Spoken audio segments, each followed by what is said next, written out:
अस्सलामुअलैकुम वरहमतुल्लाहि वबरकातुहू। मैं Mohammad Mubashar, welcome to my YouTube channel Skills में। तो आज हमारी एडवांस वीडियो एडिटिंग की क्लास नंबर 16 है, ठीक है जी, जिसके अंदर हम सीखेंगे कस्टम टेम्पलेट्स कैसे डिज़ाइन किए जाते हैं, कस्टम टेम्पलेट कैसे बनाए जाते हैं, ठीक है जी। तो अक्सर जिसे आप मोगेट फाइल भी कहते हैं और ये ज़्यादातर आफ्टर इफेक्ट में लोग डिज़ाइन करते हैं, तो हम इंशाल्लाह वो प्रीमियर प्रो में ही करेंगे किस तरह डिज़ाइन किया जाता है और आगे आप किस तरह अपने दोस्त या किसी अदर पीसी में या लैपटॉप में कैसे उसे शेयर कर सकते हैं। तो चलें स्टार्ट करते हैं।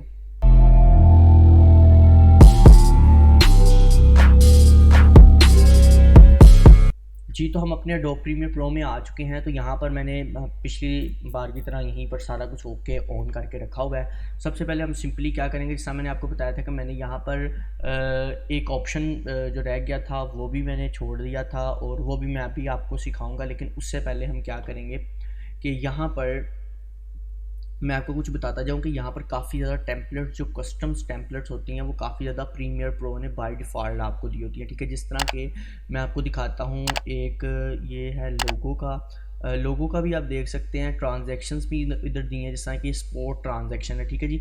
तो मैं इसे सिर्फ प्ले करके डिलीट कर दूंगा ताकि आपको समझ आती जाए। यहाँ पर कुछ चीज़ें जो by default Adobe Premiere Pro आपको देता है, जिस तरह ये ट्रांजैक्शंस है, आप इसमें एडिटिंग वगैरह कर सकते हैं अपनी मर्ज़ी से आप इसे कहीं भी यूज़ कर सकते हैं। जिस तरह यहाँ पर मैंने ग्रीन कलर, वाइट कलर है, तो यहाँ पर मैं डार्क ग्रीन कलर एक कर दूंगा जो पाकिस्तानी फ्लैग में कलर है, ठीक है जी। तो मैंने यहाँ पर वो कलर कर दिया ग्रीन एंड येलो, और येलो की जगह मैं करूँगा इसे रेड, ठीक है जी। बल्कि रेड नहीं, मैं इसे वाइट कर देता हूँ, ठीक है। ग्रीन एंड वाइट बेहतरीन कलर हो जाएगा, ठीक है जी। तो ये देखें, ग्रीन एंड वाइट जो आपका कलर है वो एक ट्रांजेक्शन रेडी हो चुकी है, ठीक है। अगर उसका भी कलर आपने चेंज करना चाहते हैं ये ब्लैक वाले का, तो भी आप कर सकते हैं। तो ये एक ट्रांजेक्शन है, ये किस तरह यूज़ की जाती है वो इंशाल्लाह हम नेक्स्ट टाइम आपको बताएंगे कि ये किस तरीके से आप किस अंदाज में इन्हें यूज़ कर सकते हैं, अपने काम में यूज़ में ला सकते हैं, ठीक है जी। तो अभी फ़िलहाल सिर्फ मैं आपको दिखा रहा हूँ कि ट्रांजेक्शन कस्टम टेम्पलेट्स दी जाती हैं, आप इन्हें अपनी मर्ज़ी से यूज़ कर सकते हैं। जिस तरह कि यहाँ लोड थर्ड्स भी, स्पोर्ट लोड थर्ड है, यहाँ पर ये भी ऐड करके मैं आपको दिखा देता हूँ कि ये भी यहाँ पर आप यूज़ कर सकते हैं, यानी अनलिमिटेड चीज़ें हैं। आप यहाँ पर जो कुछ भी यहाँ आपके काम की चीज़ है, आप उसे अपनी मर्ज़ी से यूज़ कर सकते हैं, ठीक है जी। तो यहाँ पर प्ले कर लेते हैं इसे भी एक बारी। तो ये देखें, यहाँ पर ये प्ले हो रहा है, इतना ये ख़ास नहीं डिज़ाइन हुआ, इसके अलावा भी कई चीज़ें डिज़ाइन वैसे उन्होंने की हुई हैं, अगर आप वो देखना चाहें तो वो भी देख सकते हैं। जिस तरह के ट्रांजेक्शन्स है, तो ज़ाहिर बात है आपको फ्री में इतना सारा कुछ तो नहीं ना वो दे सकते, ठीक है। तो जो कुछ अवेलेबल है वो मैं आपको दिखा देता हूँ, ठीक है। यहाँ पर ये है, उसके अलावा आपके पास लाइव का ऑप्शन है, उसके बाद यहाँ नीचे एक आपके पास सब्सक्राइब का ऑप्शन आ जाता है, ठीक है जी। ये देखेंगे यहाँ पर एक सब्सक्राइब का ऑप्शन आता है जो अक्सर आप यूट्यूब के लिए यूज़ करते हैं, ठीक है जी। तो ये सारी चीज़ें आपके पास अवेल हो जाती हैं, ठीक है। आप अपनी मर्ज़ी से इनमें मज़ीद एडिटिंग कैसे करेंगे, जब आप इन पर क्लिक करेंगे तो इसकी सारी फाइल्स आ जाएंगी।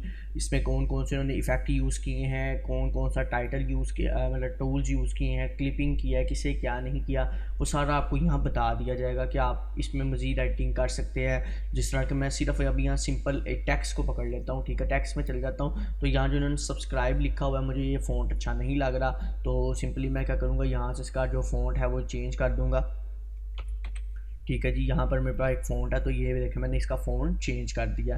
तो ये आप अपनी मर्ज़ी से इसमें चेंजिंग कर सकते हैं। इसके अलावा यहाँ इन्होंने जो भी अदर जी हुई हैं चीज़ें, आप वो भी चेक कर सकते हैं। लाइव का ऑप्शन है, ये भी आप चेक करना चाहते हैं तो कर लें, ठीक है जी। तो हर एक अपनी इन्होंने अपनी मर्ज़ी से अदर चीज़ें दी हुई हैं, आप इनके कलर्स वगैरह हर चीज़ चेंज कर सकते हैं, ठीक है। अब हम बेसिकली सीखेंगे कि ये हमारा जो कलर्स हैं, बेसिकली हम इन्हें कैसे अपने पास डिज़ाइन करके रख सकते हैं, ठीक है जी, कि इन्हें हम कैसे डिज़ाइन करें। तो जिस तरह कि मैंने पिछली बार इनिशियल ग्राफिक्स के पैनल के अंदर आपको बताया था, कुछ चीज़ें हमारी दो चीज़ें मेरे ख्याल से मिस हो गई थी, रह गई थी, वो मिस नहीं थी, वो मैंने खुद डिले की थी, और इंशाल्लाह उसका एक अलग ट्यूटोरियल भी मैं बनाऊंगा, ठीक है जी। क्योंकि वो सिर्फ यहाँ पर मैं सिखा दूंगा तो कई लोग मेरा कोर्स जो है वो रिपीट तो नहीं देखेंगे, तो इसलिए वो चीज़ें जो है मैं आपको अलग से एक ट्यूटोरियल में भी दूंगा, क्योंकि वो न्यू यूनिक चीज़ें हैं, तो इसलिए वो अलग से भी मैं बताऊँगा। लेकिन अभी फ़िल वक्त आपको समझाने के लिए मैं सिंपली क्या करूँगा, यहाँ पर मैं ले लेता हूँ टेक्स्ट, ठीक है जी। टेक्स्ट में चल जाता हूँ और मैं यहाँ लिख लेता हूँ, ठीक है, टेक्स्ट ही मैंने लिख लिया। लेकिन यहाँ पर प्रॉब्लम क्या हुई, क्योंकि हमारा जो सीक्वेंस था उसमें पहले से सेटिंग हुई थी, मैं न्यू सीक्वेंस जनरेट कर लेता हूँ, ठीक है। तो यहाँ पर हम क्या करेंगे, टेक्स्ट, अच्छा यार पुरानी सेटिंग ही उसके अंदर आ रही है, कोई नहीं, हम ऑफ कर देते हैं इसको, इतना कौन सा इशू है, ठीक है जी। ग्रीन कलर है, तो कोई इशू नहीं, हमने इसका कलर ग्रीन ही रहने दे, कोई ऐसा इशू नहीं, ग्रीन एंड वाइट बेहतरीन कलर लगेगा। ठीक है जी। तो आपने क्या सिंपली करना है, इसका साइज़ ना ही इंक्रीज़ करें, अच्छा है, क्योंकि इसके ऊपर हम अब मज़ीद शेप्स बनाने लगे हैं। ठीक है जी। तो मैंने क्या किया, यहाँ पर बना ली एक शेप, रेक्टेंगल शेप बना ली। ठीक है जी। अब यहाँ पर हमने जो एक ऑप्शन मिस किया था वो था पेन अप टू या पेन टू, जो भी आप अपनी लैंग्वेज में से कह लें, आपको इजी लगे वो आप इसे कह सकते हैं। ठीक है जी। तो बेसिकली यहाँ हमने ये टूल जो था वो मिस किया था। अब मैं आपको इसका काम बताऊंगा। आपने क्या सिंपली करना है, ये शेप टूल को नीचे ले आना है टेक्स्ट के, और मैं ये जो शेप है मेरी, यानी जो मेरी शेप बनी हुई है, इसका कलर जो है मैं वाइट कर दूंगा। ठीक है जी। तो वाइट एंड ग्रीन बड़ा ज़बरदस्त कलर आपको लग रहा होगा। वैसे white and green and black भी अच्छा लगता है। सेंटर अलाइन कर लें दोनों को। अच्छा करने के बाद हमने नेक्स्ट काम क्या करना है, सबसे पहले मैं आपको बताऊंगा ये पेन अप का मकसद क्या है। मकसद ये है कि आप इन दोनों चीज़ों को आपस में पिन अप कर सकते हैं।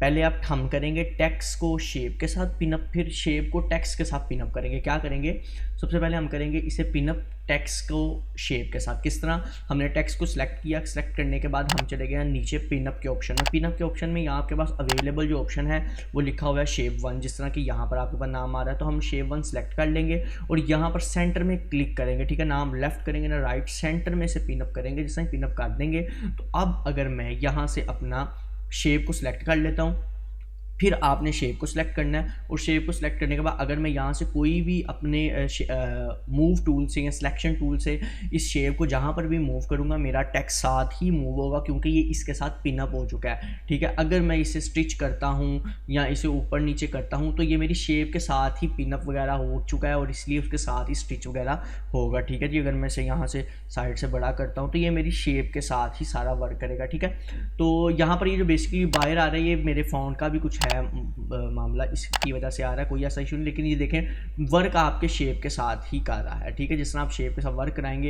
ये वैसे करेगा। कंट्रोल-Z अनडू कर दिया मैंने। अनडू करने के बाद यहाँ पर ये अनडू हो चुका है। ठीक है, तो अगर मैं इसकी शेप को साइड पे करूँ, सॉरी टेक्स्ट को नहीं मैंने छेड़ना, मैंने सिर्फ शेप को करना था। ठीक है, हाँ जी, ये हो चुके हैं अनडू। ठीक है, तो अब हमने क्या करना है, दोनों को सेंटर अलाइन एक बार फिर देख लें, कर लें। ठीक है, अब हमने करना है शेप को टेक्स्ट के साथ पिनअप। किसके साथ, शेप को टेक्स्ट के साथ पिनअप करना है। मैं इन दोनों को दोबारा सेलेक्ट कर लेता हूँ, सेंटर अलाइन कर लेता हूँ, उसके बाद मैं दोबारा शेप पे चले जाता हूँ। शेप को सिलेक्ट करूँगा और टेक्स्ट को सिलेक्ट करके इसको ऑफ करके एक बारी ऑन कर लें। ठीक है, अब अगर मैं देखूँ, नहीं अभी भी नहीं हुआ। ठीक है जी, तो इसको ऑफ ही कर देते हैं अभी फिलहाल। ठीक है, और मैं अगर इसके ऊपर अब टेक्स्ट पे जाता हूँ और पिनअप करता हूँ, पिनअप करने के बाद मैं वापस कंट्रोल-T कर लेता हूँ, और अगर अब मैं टेक्स्ट यहाँ टाइप करता हूँ, तो ये मेरे टेक्स्ट के साथ पिनअप हो चुका है। ठीक है जी, तो यहाँ पर मैं बेसिकली अभी टेक्स्ट ही लिख रहा हूँ। टेक्स्ट लिखने के बाद अब ये अगर आप देखें, तो जिस तरह शेप के साथ हम मूव कर रहे थे, इसी तरह टेक्स्ट को भी अब सिलेक्ट करके हम सिलेक्शन टूल से जिधर भी मूव करेंगे, ये हमारे टेक्स्ट के साथ ही मूव होगा। यहाँ तक समझ लें आपकी एक टेम्पलेट क्रिएट हो चुकी है। वैसे इसके अलावा बहुत ज़्यादा चीज़ें इसमें क्रिएट कर सकते हैं, और हम इंशाल्लाह आगे करेंगे भी इंशाल्लाह ज़वजल। लेकिन अभी जो चीज़ है वही मैं आपको बता रहा हूँ कि ये आपका एक हिसाब का टेम्पलेट तैयार हो चुका है। ठीक है जी, अगर आप इसमें कोई भी करना चाहते हैं, और अगर आप इसको मतलब और थोड़ा सा एनिमेट करना चाहते हैं, तो आप सिंपली क्या करें, आपने यहाँ ऊपर से जाना है, क्योंकि मैं यहाँ पर अभी टेक्स्ट को नहीं कर रहा, मैं सिर्फ यहाँ वेक्टर यानी ये पूरे सीक्वेंस को ही, ये पूरा सीक्वेंस है। ठीक है, ये हमारे पास पूरा सीक्वेंस है। सॉरी, इसको मैं वापस क्लिक कर दूँ, और मैंने शेप पे नहीं जाना, टेक्स्ट पे जाके से मूव करना। ठीक है, तो अगर मैं यहाँ पर ये जो मेरे पास वेक्टर मोशन आ रहा है, जैसा मैंने आपको बताया पूरी लेयर का है। ठीक है, ये पूरी लेयर का है, तो मैं यहाँ से थोड़ी सी एक एनिमेशन कर लेता हूँ। एनिमेशन क्या करूँगा मैं, सिंपली यहाँ पर मैंने लगाया जो स्केल को एक क्या नाम है उसका, मोशन, और उसके बाद मैंने क्या किया, यहाँ पर इसको कर दिया 100। ठीक है, 100 किया, तो ये देखें एक मेरे पास मोशन क्रिएट हो चुका है। ठीक है जी, तो यहाँ पर एक मोशन क्रिएट हो चुका है। मैं इसे क्या करूँगा, एक छोटी सी एनिमेशन ईजी इन की आउट की लगा लेता हूँ।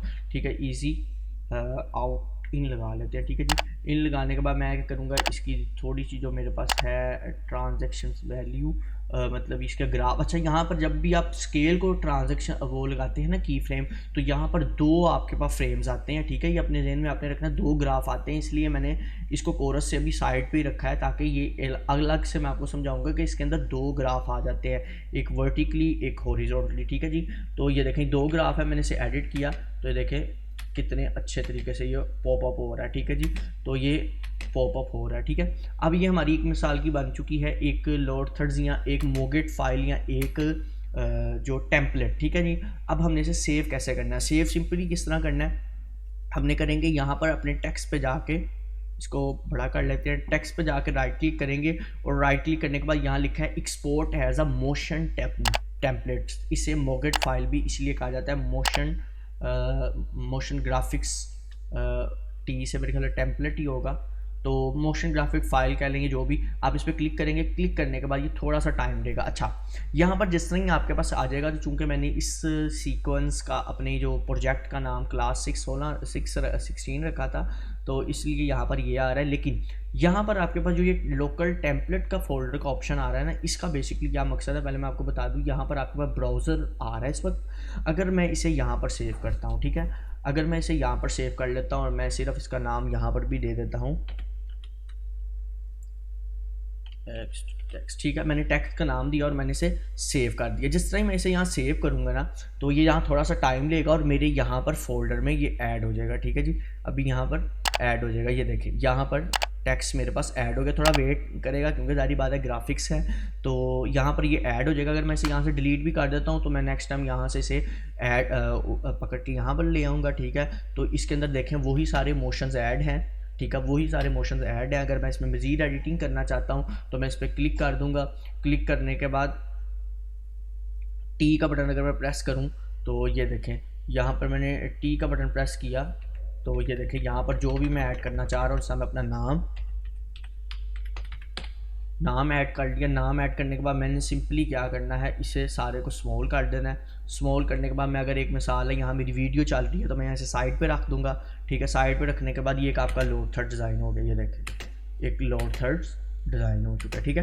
तो ये एक आपका लोड थर्ड। अच्छा ये देखें अब ये आ रहा है वहाँ सेंटर से नीचे की तरफ, क्योंकि आपके इस सारे सीक्वेंस का जो एंकर पॉइंट है वो है बाहर की तरफ, ठीक है। अगर मैं यहाँ पर आपको दिखाऊं तो इस सारे सीक्वेंस का जो एंकर पॉइंट है, ये देख रहे हैं, ये आपका एक सीक्वेंस है, ठीक है। तो इसका जो एंकर पॉइंट है आप इसे उठा के यहाँ कॉर्नर्स में ले आएँ। अब अगर आप देखेंगे तो ये यहाँ से ही रिलीव होगा, ठीक हो गया, ये अब यहाँ से ही रिलीव होगा। अच्छा यहाँ तक तो आपको समझ लग गई कि आपने अपने ब्राउज़र के अंदर इस टेम्पलेट को कैसे ऐड करना है, यहाँ तक आपको समझ लग गई। लेकिन अब मैं चाह रहा हूँ मैंने ब्राउज़र में नहीं ऐड करना, यहाँ से भी मैं एक मिसाल डिलीट कर देता हूँ। ये लें जी, मेरे पास डिलीट हो गया, ठीक है, मैंने यहाँ से भी डिलीट कर दिया। अब मेरे पास सिर्फ ये यहाँ पर बचा पड़ा है। अब मैं इसे क्या करूँगा, अब तो मैं इसको यहाँ से भी डिलीट कर दिया। अब मैंने चाहता हूँ कि मेरा कोई दोस्त है, मेरा स्टूडेंट है, वो मुझे कहता है सर ये मुझे फ़ाइल चाहिए, तो मैं फिर क्या करूँगा, मैं इसे राइट क्लिक करूँगा और यहाँ पर एक्सपोर्ट मोशन ग्राफिक्स के टेम्पलेट में आकर यहाँ पर मैंने क्या करना है, पहले मैंने टेम्पलेट फोल्डर को सिलेक्ट किया था, अब मैं लोकल डिस्क को सिलेक्ट करूँगा। और ये भी अपने ज़हन में आपने बात याद रखनी है कि जिनके पास यहाँ पर मतलब जो एडोब का अकाउंट प्रोफेशनल लगा हुआ है उनके पास ज़्यादा ऑप्शन आते हैं, और एडोबी क्लाउड वगैरह का भी ऑप्शन आता है, ठीक है जी। तो मेरे पास नहीं है, तो इसलिए मैं यहाँ पर इस तरह ही इसे ऑन करूँगा और लोकल ब्राउज़र को ड्राइव को सिलेक्ट कर लूँगा और मैं से नाम जो भी है, आप मैंने अपना नाम जहाँ दे दिया, मैं ब्राउज़ में जाऊँगा। ब्राउज़ में जाने के बाद आप जहाँ पर भी इस टेम्पलेट को सेव करना चाहते हैं, दोबारा ड्राइव को ऑन कर लेता हूँ। डेस्कटॉप पे नहीं मैंने जाना, मैंने फोल्डर वीडियो में चल जाना। वीडियो में जाने के बाद बल्कि पिक्चर्स में जाने के बाद एक न्यू फोल्डर बना ले रहा है। न्यू फोल्डर में मैं कर लेता हूँ मोशन मोकेट, ठीक है, मोकेट फाइल का मैं लिख लेता हूँ और मैंने यहाँ पर इसे सिलेक्ट कर दिया। जिस तरह मैंने ओके किया तो यहाँ थोड़ा सा ये टाइम लेगा, ठीक है। उसके बाद मैं वापस चले जाता हूँ अपने यहाँ पर पिक्चर्स में जाके मोगेट के फोल्डर में, तो यहाँ पर आपके पास ये फ़ाइल जो है वो डिज़ाइन होके आ चुकी है। अगर मैं इसे यहाँ से भी डिलीट कर देता हूँ, डिलीट करने के बाद नेक्स्ट स्टेप क्या होगा हमारा कि अब ये देखें ना ये यहाँ पर है और ना ही यहाँ पर कहीं है। अनडू करके तो आप वापस ला सकते हैं, लेकिन अब जब आपका कोई दोस्त मांगेगा या आपका कोई फ्रेंड मांगता है कि यार ये मुझे फ़ाइल दे दें, तो आपने क्या करना है, ये वाली फ़ाइल उसे जो है सेंड कर देंगे। जिस तरह ही आप सेंड करेंगे तो ये उस तक फाइल उसके पीसी में भी जाके चले जाएगी, ठीक हो गया। अब मैं अगर इसे एक मिसाल इधर वापस इंपोर्ट करना चाहता हूँ तो मैं क्या करूँगा, यहाँ पर आपके पास नीचे छोटा सा एक ऑप्शन आ रहा है, अगर मैं इस पर होल्ड करूँ तो ये वैसे लिखा आता है कि यहाँ टेम्पलेट इंस्टॉल करें आप मोशन ग्राफिक्स की, तो पता नहीं यहाँ क्यों नहीं मेरे पास आ रहा, लिखा आता है, आपने इस पर क्लिक कर देना है और जहाँ पर भी आपकी मोगेट फाइल पड़ी होगी, जैसा मेरी पिक्चर्स में थी, ठीक है, मैं वापस डेस्कटॉप पे पिक्चर्स में चल जाता हूँ, मोगेट्स फाइल में, और यहाँ पर मेरी क्लास नंबर 16 के वाले से नाम भी आप बाद में चेंज कर सकते हैं। मैं ओके करूँगा, ओपन करूँगा, जिससे ही ओपन करूँगा थोड़ा सा टाइम लेगा, टाइम लेने के बाद ये सारा पहले रिफ़्रेश हो जाता है, ठीक है जी। टाइम लेने के बाद देखें मेरे पास यहाँ पर ये वाला जो आएगा फाइल मेरी आ जाएगी यहाँ पर ऊपर, ठीक है, क्योंकि उसका ये नेम से बड़ा इफेक्ट पड़ता है, नेम की वजह से भी ऊपर नीचे चले जाती है, ठीक है जी। तो यहाँ पर मेरे पास आ जाएगी कहीं, ये देखें, ये क्लास नंबर 16 के नाम से मैंने इसे वापस ड्रैग एंड ड्रॉप किया यहाँ पर, ठीक है। अब ड्रैग एंड ड्रॉप करने के बाद मेरे पास दोबारा उसी तरह एडिट्स के ऑप्शन है, मैं इसे एडिट करना चाहता हूँ तो मैं इसे एडिट कर सकता हूँ, जिस तरह कि यहाँ पर मैं चाह रहा हूँ कि इसके टेक्स्ट को एडिट करूँ, ठीक है जी। तो मैंने सिंपली क्या करना है, यहाँ पर जाके लिख लेना है आगे अली, ठीक है जी। तो ये देखें यहाँ पर उसी तरह मेरे पास मेरी फाइल एडिट आ चुकी है। ये है कस्टम टेम्पलेट्स सेव करने का तरीका। टेम्पलेट्स आप बड़े बड़े अच्छे अंदाज में इसमें बना सकते हैं। इसके अलावा मैं आफ्टर इफेक्ट में भी अगर फ्यूचर में जाके काम किया तो उससे भी बड़ा कुछ बनाना इंशाल्लाह आपको सिखाऊंगा। तो उम्मीद करता हूँ कि आज की मेरी क्लास आपको अच्छी लगी होगी। अगर अच्छी लगी है लाइक करें, सब्सक्राइब करें, शेयर करें, कमेंट करें और बेल के आइकन को ज़रूर दबा दें ताकि मेरी आने वाली हर लेटेस्ट वीडियो का अपडेट आप तक पहुँचता रहे। और इसके अलावा किसी भाई को किसी तरह की प्रॉब्लम भी हो तो मुझे कमेंट में बता सकता है और मैं इंशाल्लाह उसे भी सॉल्व करने की पूरी कोशिश करूँगा। तो खुदा हाफिज़।